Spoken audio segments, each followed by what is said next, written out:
म्हणजे तुम्ही आम्ही सारे जना पोट आहे तोंड आहे जीव आहे सोस आहे चमचमीत खाण्याचा ते आम्ही सारे खवय्ये आम्ही सारे खवय्ये सारे खवय्ये आम्ही सारे खवय्ये एकमेका शिकविता नवे काही बनवावे किती किती चोचले ते जिभेचे हे पुरवावे देशी विदेशी पदार्थ जाणून घ्यावे चुकता चुकता करता करता खावे अन खिलवावे आम्ही सारे खवय्ये आम्ही सारे खवय्ये सारे खवय्ये आम्ही सारे खवय्ये. नमस्कार. आम्ही सारे खवय्येच्या आजच्या भागात मी संकर्षण तुमच्या सगळ्यांचं मनापासून स्वागत करतो. कुठल्याही मुलीला जर विचारलं की शाळेपासून ते कॉलेजपर्यंतचा आणि कॉलेजपासून ते लग्न होईपर्यंतचा तुझा सगळ्यात जवळचा मित्र कोण, तर पहिलं नाव तिच्या डोळ्यासमोर येतं माझे बाबा, माझे वडील.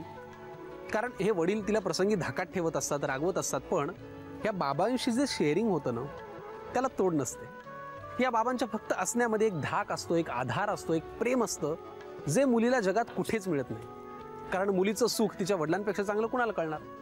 असं छानसं खेळीमेळीचं आणि मैत्रीचं नातं आहे ठाणे वर्तकनगर भागात राहणाऱ्या जोशी काका आणि त्यांच्या मुलीमध्ये. चला मग त्यांच्याकडे जाऊयात, त्यांच्याशी गप्पा मारूयात, त्यांच्या नात्यांविषयी जाणून घेऊयात आणि त्यांच्याचकडनं पाहूयात तुमच्यासाठी नवीन रेसिपीज. चला. आजच्या आपल्या भागात आपल्यासोबत आहेत जोशी काका आणि त्यांची मुलगी अर्पिता. तुमच्या दोघांचे आजच्या भागात खूप मनापासून स्वागत. नमस्कार काका. नमस्कार. कसे आहात तुम्ही दोघंही? ठीक आहे, छान. बरोबर. अर्पितापासून आपण सुरुवात करूयात गप्पा मारायला. चालेल? काय करतेस तू अर्पिता? मी 12वीत आहे. 12वीत आहे? हो. मग आता परीक्षा आली जवळ? हो. मग अभ्यास चालू आहे ना? चालू आहे. खूप चाललाय? नाही, पण चालू आहे. थोडाफार चालू आहे. 1 महिना राहिला नाही का अजून? हो, 1 महिना आहे. बर. कोण कोण तुझ्या घरी कोण कोण असतं? मी, माझी आई, माझे पप्पा आणि माझी छोटी बहीण. बर. सर आपण काय करता? मी सर्व्हिस करतो बँकेमध्ये आणि मला बँकेत सर्व्हिस करून 27 वर्ष झाली. 27 वर्ष झाली. वा. आणि मुंबईत येऊन का आधीपासून इथेच राहता? मी आधीपासून मुंबईतच, म्हणजे बॉर्न अँड बॉटअप. अरे वा वा. मुंबई ओनली. Very good. तुझे बाबा तुझ्या सोबत आहेत आज. तुझ्या बाबांना जर तुला डिफाईन करायचं असेल तर तू कसं करशील तुझ्या बाबांना define? He is my life. अरे वा वा. पण असं कुठला म्हणजे असं काय तुझ्या लहानपणापासून ठळक असं लक्षात आहे की बाबांमुळे तुला म्हणजे बाबा असले की असं तुला वाटतं की बस आता सगळं आहे? रात्री मी झोपायचे नाही लहानपणी, तर रात्री 2:30 वाजता ते मला घेऊन गाणी म्हणत फिरवायचे. अरे वा, क्या बात आहे. घरातल्या घरात? नाही, पॅसेज मध्ये. हो का? बाहेर. तुम्ही तेव्हा गाणं म्हणायचं? ते आताही म्हणतात. आताही म्हणतात तुझ्यासाठी? क्या बात आहे. मग त्यांच्याकडनं आपण गाणं ऐकूयात.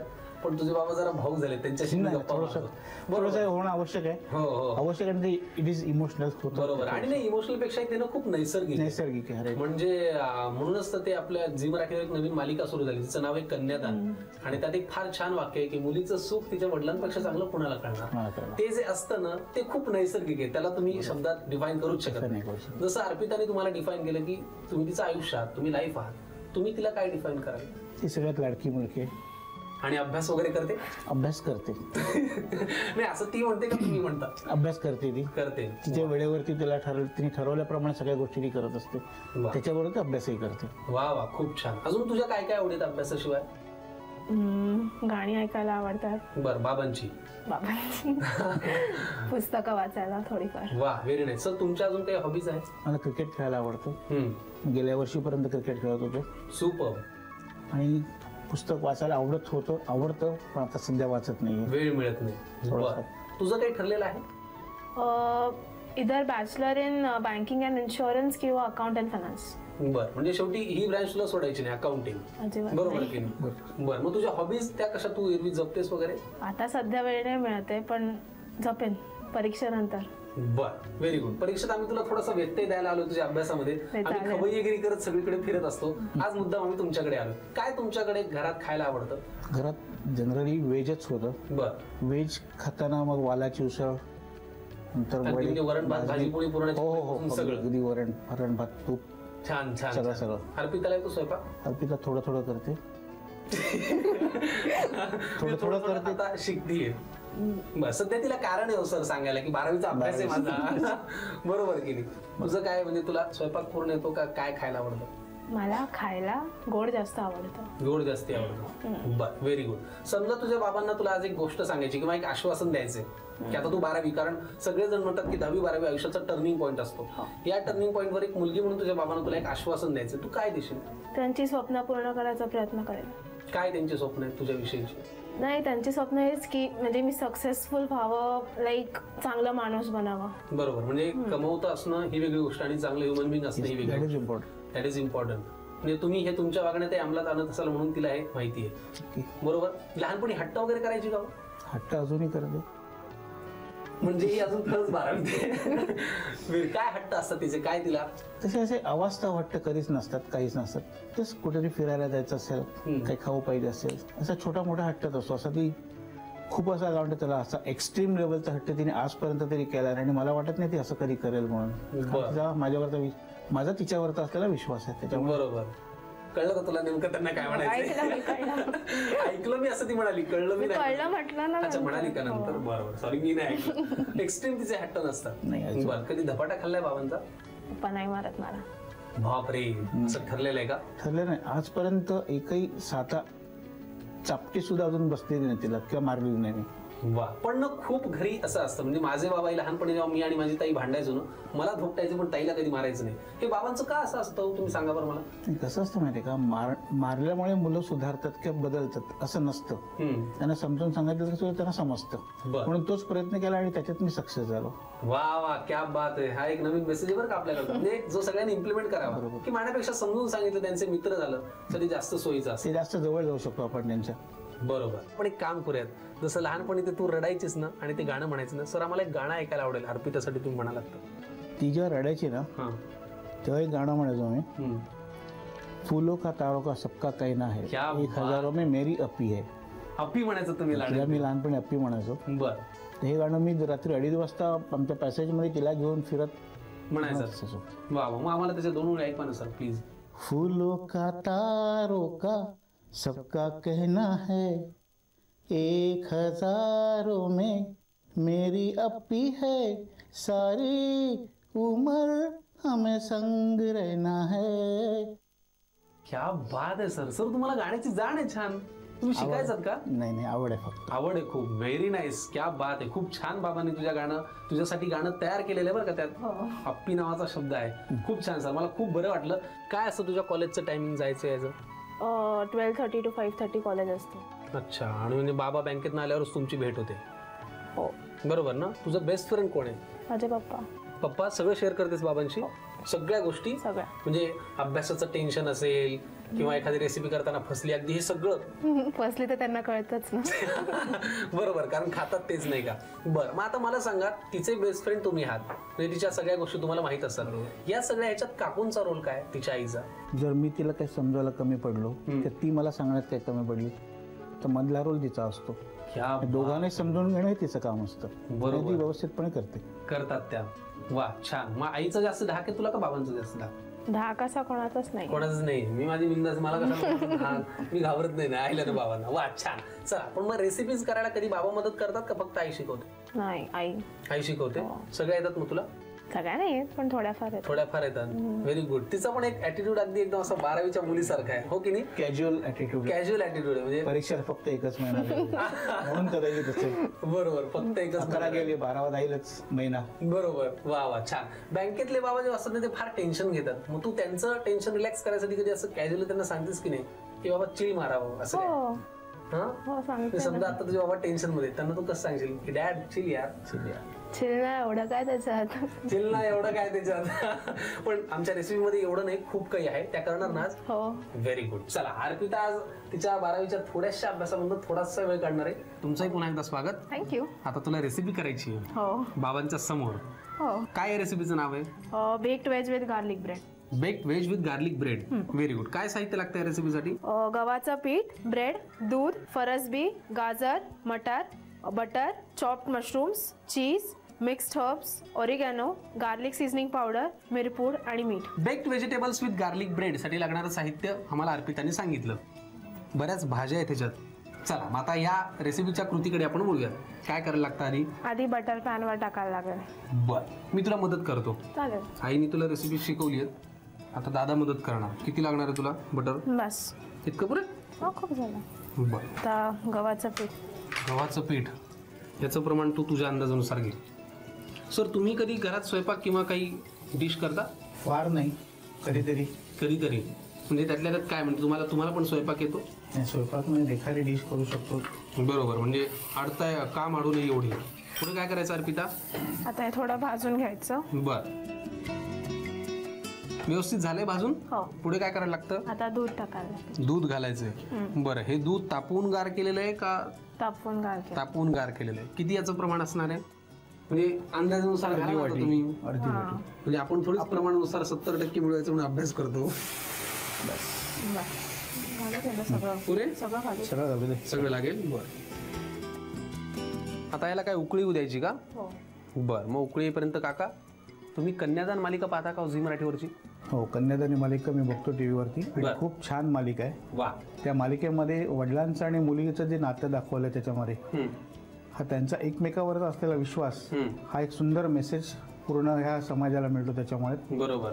आणि जी कन्यादान ही सिरियल जी आहे चालू आहे, त्या सिरियल बद्दल 2 ओळीमध्ये मला एक माझी भावना व्यक्त करायची होती. प्लीज, आम्हाला खूप आवडेल. आणि म्हणजे आम्हाला ह्याचाही खूप आनंद आहे की तुम्हाला त्यातला मेसेज पण तुमच्यापर्यंत पोहोचला की मुलांनी आणि पालकांनी मुलांवरती विश्वास असला पाहिजे. तुमचा मेसेज काय आम्हाला सांगा ना मग. देवाने दिले मला अनमोल वरदान, देवाने दिले मला अनमोल वरदान, भाग्य लाभले मला करण्याचे कन्यादान. क्या बात है. वा. कन्यादान हा एक सोहळा आहे, हा एक संस्कार आहे आणि याचं भाग्य लाभलं असं काका म्हणतात. खूप छान काका. हा मेसेज नक्की त्या मालिकेपर्यंत आणि त्या कलाकारापर्यंत पोहोचेल, हो की नाही? आता ह्याला मला वाटतं हे गरम झालेलं आहे व्यवस्थित आणि मिश्रण पण व्यवस्थित झालेलं आहे. पुढे काय करायचं अर्पिता? आता भाज्या. भाज्यांपासून सुरुवात. कुठली भाजी आधी? आधी फरसबी. आधी फरसबी. बस. पुरे? बर. गाजर. गाजराचे काप. आता पुढे मशरूम बऱ्याच जणांना आवडत नाही. तुला आवडतं का? हो. आवडतं. ते ऑप्शनल आहे, तुम्ही टाकूही शकता. नाही. बर, मशरूम पण सगळं लागणार. बर. आता मटार घालायचं. बर. बस. पुरे? आता पुढे काय करायचं? आता ते मिक्स करून घ्यायचं. मिक्स करून घ्यायचं. बर. यातली कुठली भाजी आहे का जी तुला आवडत नाही? मटार आवडत नाही तुला? अरे काय करायचं आता? ते ढवळायचं थोडं. बर. आणि मग याच्यात हे सगळं घालायचं, मिक्स्ड हर्ब्स. बर. त्याला उकळी आल्यानंतर का? बर, ठीक. पुढे काय करायचं आता आपल्याला? आता आपल्याला ते सगळं टाकायचं. बर. ह्या सगळे जे आपले मिक्स्ड हर्ब्स वगैरे घेतलेले आहे आधी काय? बर. किती लागणार? थोडे. बस. पुरे? बस. पुढे? मग ओरिगॅनो. पुरे? थोडं अजून. बस. आता मिरपूड. पुढे? आता मीठ. आता काय करायचं? आता थोडं उकळी झाल्यावर आपलं बेक्ड वेज तयार होईल. अच्छा, म्हणजे ह्याला उकळी येऊ द्यायची आहे. म्हणजे आपलं बेक्ड व्हेजिटेबल्स तयार होईल. मग आपल्याला गार्लिक ब्रेडकडे वळायचंय. मग त्याला उकळी येईपर्यंत काका मला सांगा, आपण नेहमी सगळा आपला समाजच नेहमी 10वी-12वीच्या मुलांकडे एक टर्निंग पॉईंट म्हणून त्यांच्याकडे पाहत असतो. म्हणजे समाजात जे चाललेलं असतं किंवा त्यांच्यात जे चाललेलं असतं त्याचं करेक्ट रिफ्लेक्शन आपल्याला 10वी-12वीच्या मुलांमधनं मिळतं. आता 12वीची एक मुलगी म्हणजे अर्पिता तुमच्या घरात आहे. काय नेमकं त्यांचा टेंडन्सी आहे त्यांची एकंदरीत समाजाकडे पाहण्याची, अभ्यासाकडे पाहण्याची? आत्ताच्या मुलांची जी टेंडन्सी आहे बघण्याची, आम्ही ज्यावेळेला याच वयात होतो की असंच एजमध्ये असताना शिकत ज्यावेळेला होतो, बरोबर, त्यावेळेला आमचा दृष्टिकोन फार संकुचित होता असं म्हणायला हरकत नाही. पण आत्ता ह्या मुलांचं जे जनरेशन आहे ह्यांचा विचार करणं, त्यांचा एक बघण्याचा दृष्टिकोन जो आहे हा खूप वास्ट झालेला आहे. आणि आता त्यांना खूप ऑप्शन्स मिळाले आहेत जे आम्हाला त्यावेळेला नव्हते. त्याच्यामुळे त्यांचं आता एक लाईफकडे किंवा एक आयुष्याकडे बघण्याचा एक दृष्टिकोन देतो तरी ठामपणे ठरवलेला असतो आधी, जो आम्ही त्यावेळेला करू शकलो नव्हतो. बरोबर. आणि तुम्ही म्हणताय ते फार बरोबर आहे की त्यांचा दृष्टिकोन खूप व्याप्त झालेला आहे. बरोबर. म्हणजे तो संकुचित किंवा एकमार्गी राहिलेला नाहीये. काही मी तुम्हाला मुद्दाम विचारलं कारण 10वी-12वीची मुलं हे करेक्ट त्यांच्या स्वभावातून आपल्याला कळतं ते. वा, छान. चला, आपला आता गप्पांच्या नादामध्ये सुद्धा बेक्ड व्हेजिटेबल्स तयार झालेले आहेत. आपण आता गार्लिक ब्रेडच्या तयारीला लागूया. वा, baked vegetables with garlic bread साठी लागणाऱ्या ह्या व्हेजिटेबल्स आपण बेक करून घेतल्या. आपण हे असंही खाऊ शकतो का? हो, पण गार्लिक ब्रेड सोबत जास्त टेस्टी लागेल. नाही, असंही यम्मी लागत असेल असं माझा एक अंदाज आहे. पण ठीक आहे, तुर्तास आपण त्याला बाजूला ठेवूयात कारण आपल्याला गार्लिक ब्रेड पण तयार करायचंय. काय करायला लागतं त्याच्यासाठी? त्याच्यासाठी आधी बटर. बरं. अच्छा, बाउल मध्ये घ्यायचं. बरं. पुरे इतकं बटर? हो. आता पुढे? आता ही गार्लिक सीझनिंग पावडर टाकायला लागेल. काय म्हणतात त्याला? Garlic seasoning powder. ही घरी तयार केली आहे, नाही. विकत आणली आहे? बर. आता हे मिक्स करून घ्यायचं. बर. पुढे काय करायचं? आणि मग हे बटर ब्रेडला लावायचं. ब्रेडला लावायचं. बर. ब्राऊन ब्रेड वापरतेस का तू? हो. बर. बरोबर लावून घेतली मी? हो. Okay, very good. पुढे काय करायचं? हे तव्यावर. तव्यावर ठेवायचं. अच्छा, बर. काका, तुमच्या लहानपणीचा ब्रेकफास्ट म्हणा किंवा नाश्ता म्हणा जरा वेगळा असेल ना? हो. आता हा जरा वेगळा आहे. कुठला आवडतो तुम्हाला जास्ती? आधी जो खायचा तो जास्त आवडतो. बरोबर ना? म्हणजे कणकेचा शिरा, कणकेचा शिरा, तेल तूप मीठ लावून पोळी गुंडाळी केली, पोंगापोंडी ज्याला आपण म्हणतो. बरोबर बरोबर असायचे. बरं. आता हे किती वेळ भाजून घ्यायचं आपल्याला? हे 2 मिनिटं. 2 मिनिटं म्हणजे ते छान टोस्ट होईपर्यंत. आणि मग नंतर सर्व करायचं आणि व्हेजिटेबल्स व चीज. Very good. मग आपण हे चीज लगेच व्हेजिटेबल्स वरती पसरवूया. व्हेरी गुड, क्या बात आहे. बरोबर ना? असंच ना अर्पिता? बेक्ड व्हेजिटेबल्स वरती आपण चीज पसरवून घेतलंय. बरोबर केलं ना मी? आणि गार्लिक ब्रेड पण तयार झालेले आहेत. चला पटकन तुम्ही लिहून घ्या रेसिपीसाठी लागणारं साहित्य आणि कृती. Baked veg with garlic bread बनवण्यासाठी लागणारं साहित्य: दूध, ब्रेड स्लाइसेस, गव्हाचं पीठ, हिरवे मटार, गाजर, फरसबी, cheese, mushrooms, butter, oregano, mixed herbs, garlic seasoning powder, मिरपूड आणि मीठ. कृती: प्रथम फ्राय पॅन मध्ये बटर गरम करून त्यावर गव्हाचं पीठ भाजून घ्यावं. त्यामध्ये दूध घालून सॉस तयार करावा. या सॉस मध्ये फरसबी, गाजराचे तुकडे, मशरूम्स आणि मटार घालून एक उकळी येऊ द्यावी. त्यामध्ये मिक्स्ड हर्ब्स, ओरेगानो, मिरपूड आणि मीठ घालून मिश्रण एकजीव करून घ्यावं. एका बाउल मध्ये बटर घेऊन त्यामध्ये गार्लिक सीझनिंग पावडर घालावी. हे बटर ब्रेड स्लाइसेसना लावून ते फ्राय पॅन वर टोस्ट करून घ्यावेत. बेक्ड वेज वर चीज घालून ही डिश गार्लिक ब्रेड बरोबर सर्व्ह करावी. Baked vegetables with garlic bread आता आम्हाला अर्पिताने करून दाखवली. आता अर्पिताचे बाबा आमच्यासाठी काय करणार आहेत? Mushroom keema. Mushroom keema. Mushroom खिमासाठी काय साहित्य लागतं ते आम्हाला सांगा. मशरूम, शेजवान सॉस, चिरलेला कांदा, टोमॅटो सॉस, बटर, कोथिंबीर, लाल तिखट आणि मीठ. Yes sir.